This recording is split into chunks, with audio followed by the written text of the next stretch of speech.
আরে আওয়ামী লীগের একটা নেতা এই চুরি বাটপারি সন্ত্রাসী চাঁদাবাজি খুনি এটা ছাড়া কে নেতা হয়েছে? ভালো নেতা খারাপ নেতার কিছু নাই। এই রিফাইন্ড আওয়ামী লীগের যে গল্প, এই আওয়ামী লীগের দোসর, আওয়ামী লীগের চামচা জাতীয় পার্টির কো চেয়ারম্যান দিতেছে, এই রিফাইন্ড আওয়ামী লীগের আইডিয়া হইতেছে ভারতের দেয়া আইডিয়া। জাতীয় পার্টির কো চেয়ারম্যান রংপুরের মোস্তাফিজুর রহমান, মেয়র মোস্তফা যার নাম, উনি আজকে একটা স্টেটমেন্ট দিয়েছেন তার জায়গা থেকে যে আওয়ামী লীগের যারা ভালো নেতা ছিল তাদেরকে তারা তাদের জাতীয় পার্টির পক্ষ থেকে এবারে নির্বাচনে নাকি মনোনয়ন দিবে। তো আসলে সবচেয়ে বড় কথা কি, ওই যে চোরে চোরে মাসতুতো ভাই, একটা তো কথা আছে। তো চোর বাটপার যেগুলো এখন আওয়ামী লীগের ব্যানারে রাজনীতি করার এই বাংলাদেশে সুযোগ নাই, কারণ তারা হাজারের উপরে মানুষকে খুন করে তারা তাদের নিজেদের পতন ঘটিয়েছে, তাদের পতন হয়েছে। তাদের যে মা, সেই মা এই দেশ ছেড়ে পালিয়েছে। সে যদি ওই রকম ভালো হইতো তাইলে তো দাঁড়ায় থাকতো। সে তো জানে যে সে এতগুলা খুনের খুনি এবং নির্দেশদাতা, জনগণ তাকে পাইলে তার আস্ত রাখবে না, এই জন্য সে দেশ ছেড়ে পালাইছে। তো এই এক চোর পালাইছে, আরেক চোর এখন তাদের ব্যানারে, যেই চোর এতদিন তাদের ছায়াতলে ছিল সেই চোর এখন তাদের ব্যানারে তাদেরকে আশ্রয় দেওয়ার কথা চিন্তা করতেছে। আরে আওয়ামী লীগের একটা নেতা এই চুরি বাটপারি সন্ত্রাসী চাঁদাবাজি খুনি এটা ছাড়া কে নেতা হয়েছে? যে নেতা মানে যে ওই একটা জেলার সভাপতি সেক্রেটারি ছিল, এই ছিল ওই ছিল, বিভিন্ন পদে ছিল, আমরা মনে করি প্রত্যেকেই সকল গণভবনে বসে নির্দেশ দিচ্ছে আর একাই সব করে ফেলছে, এটা তো না। এই কালপ্রিট গুলাই তো স্থানীয় পর্যায়ে এগুলোর বাস্তবায়ন করছে। এই প্রত্যেক কালপ্রিট তো এই স্থানীয় পর্যায় থেকে শেখ হাসিনাকে ধীরে ধীরে স্বৈরাচার করে তুলছে। আপনারা এতদিন দেখছেন যে আপনি খালি শেখ হাসিনার বিরুদ্ধে কিছু একটা বলেন, সবাই মিলে একসাথে ঝাঁপায় পড়ছে। শেখ হাসিনা এসে ঝাঁপায় পড়ছিল তখন এই স্থানীয় তার যত চামচা তোষামতকারী তারা ঝাঁপায় পড়ছে। তো এরা প্রত্যেকেই এই গণহত্যার জন্য দায়ী। এখানে ভালো নেতা খারাপ নেতার কিছু নাই। এই রিফাইন্ড আওয়ামী লীগের যে গল্প, এই আওয়ামী লীগের দোসর, আওয়ামী লীগের চামচা জাতীয় পার্টির কো চেয়ারম্যান দিতেছে, এই রিফাইন্ড আওয়ামী লীগের আইডিয়া হইতেছে ভারতের দেয়া আইডিয়া। এই আইডিয়া এই বাংলাদেশে বাস্তবায়ন হবে না, অভ্যুত্থান পরবর্তী বাংলাদেশে।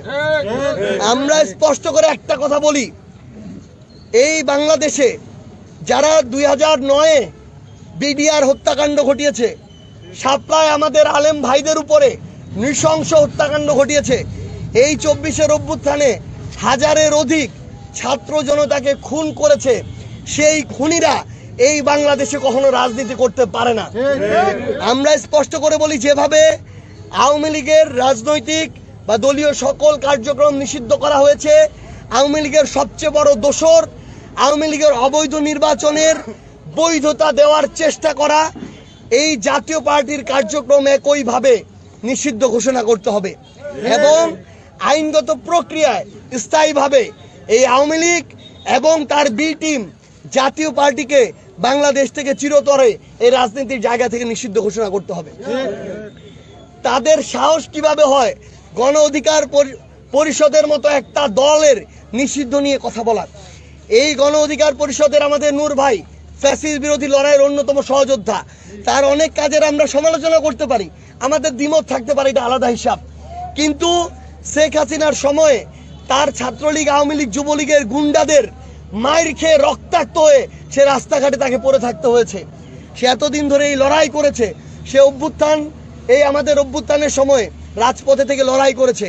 তারা রাজপথ থেকে গণমানুষের সমন্বয়ে সংগঠিত হয় একটা দল, তাদের আলোচনা সমালোচনা থাকতে পারে, কিন্তু যারা এই কথাটা বলে তাদের অস্তিত্ব যে সংকটে, তারা যে অপরাধী, তারা যে অপকর্মের দোষর, এই জন্য তাদের এখন মাথা ঠিক নাই, কি বলতে হবে না বলতে হবে এটাও তারা বুঝতে পারছে না। এই জন্য তারা এইসব পাগলের প্রলাপ বলছে। আমরা অন্তর্বর্তীকালীন সরকারকে স্পষ্ট করে বলি, আপনাদের এই ধরনের ফ্যাসিস্টদের দোসরদের প্রতি নমনীয় আচরণ আপনাদের প্রতি বাংলাদেশের মানুষের আস্থার সংকট তৈরি করছে। আপনারা শুধুমাত্র একটা গতানুগতিক সরকারের দায়িত্ব পালন করার জন্য যায়েন নাই, আপনারা এতজন মানুষের জীবনের রক্তের উপর দিয়ে সংস্কার করতে গেছেন, কে কি অপরাধ করছে এটার ডকুমেন্টারি দেখানো আপনার কাজ না। এটার পিছনে কারা দায়ী তাদের বিচার নিশ্চিত করা, তাদেরকে ওই মঞ্চে, তাদেরকে যারা খুনি তাদেরকে ওই ফাঁসির মঞ্চে বিচারিক প্রক্রিয়া নিয়ে যাওয়া হচ্ছে আপনাদের কাজ। আমরা স্পষ্ট করে বলি যে আগামীর বাংলাদেশে ফ্যাসিস্ট বিরোধী লড়াইয়ে যারা আমাদের যোদ্ধা ছিল, যারা এতদিন ধরে খুনি হাসিনাকে স্বৈরাচার হয়ে উঠতে সহযোগিতা করেনি, তাদের দোষর ছিল না। শুধুমাত্র এই অভ্যুত্থানের সহযোদ্ধারা আগামীর বাংলাদেশের রাজনীতিটা করবে এবং সকল ফ্যাসিস্ট এবং স্বৈরাচারের দোষরদের আইনগত প্রক্রিয়া এই অন্তর্বর্তীকালীন সরকারের সময়ে বিচার নিশ্চিত হয়ে তাদের যে রাজনৈতিক কর্মকাণ্ড এবং দল এগুলোকে নিষিদ্ধ ঘোষণা করতে হবে।